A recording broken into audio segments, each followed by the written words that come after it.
Someone get me the potatoes, I smiled creepily without taking my gaze off the short chef. I turned around and got a stool, peeling the potatoes without complaining. I heard that he can't keep a woman, they all die, and that's why even at the age of 28, he has no queen, one of the kitchen helpers said to her friend. They were talking about the Alpha King. Why? I don't know. He has a short temper and easily kills them when he's bored, the girl frowned. Debbie once said they danced together at a party. She wouldn't stop praising his good looks. I know, we heard that story the whole year, the other young lady giggled. What else do you know about him? Other than what you know, nothing. The king keeps his life private despite being on the throne for 7 years. I listened to the girls converse about the Alpha King and what they said shocked me. They made him sound like a monster and a shiver went down my spine. By the time it was evening, everyone was frantic, running around, and when someone announced that the king's entourage was here, it was silent.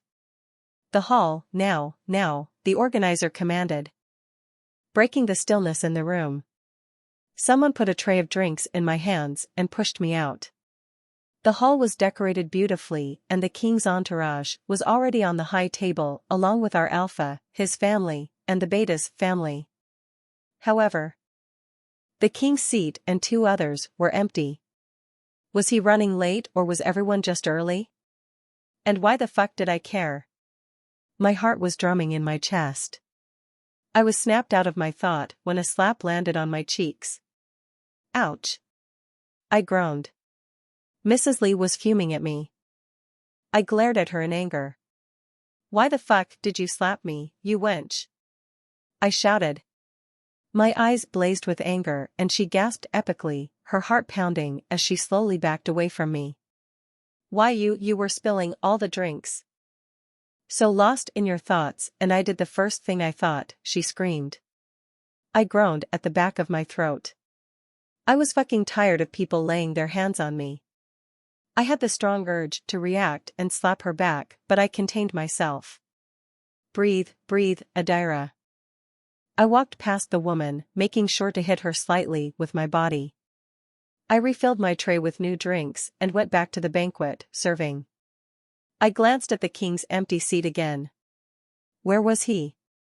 My lazy gaze roamed to Debbie and Kara. They asked men from the king's palace to dance with them, but they were rejected. That immediately brightened my mood.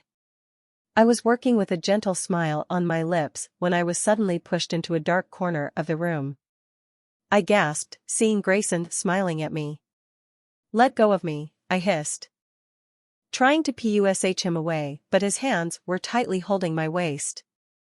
I could smell the alcohol on him. I know you hate me, he whispered in my ear. My gaze wandered around the room to see if someone could have seen, but they were too busy drinking and dancing. No, I don't, Grayson. I despise you, I said.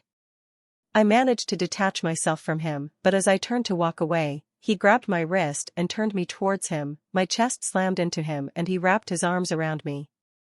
Forgive me, please. I didn't care to hear him out.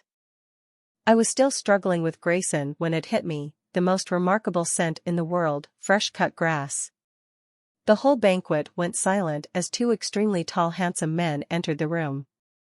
Touch my mate again, and I'll rip your fucking arms off. A growl resounded.